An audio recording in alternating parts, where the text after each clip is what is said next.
Cet étudiant timide, aux chaussures dépareillées, est venu aux Jeux Olympiques pour tester sa technique de saut révolutionnaire. Et personne ne s'attendait à ce que Dick Fosbury change l'histoire de son sport.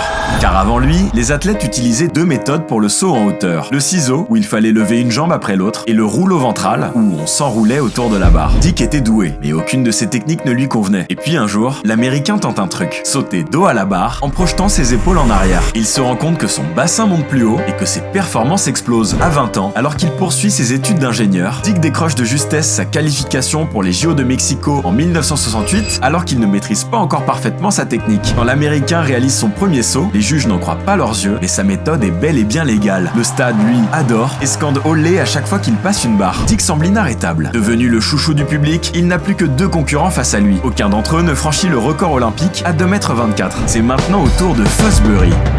Devant un stade en folie, Dick décroche la médaille d'or. Il racontera plus tard s'être inspiré d'un jeune athlète aperçu lors d'une compétition locale. Peu importe, le Fosbury Flop était né et plus personne n'allait sauter autrement.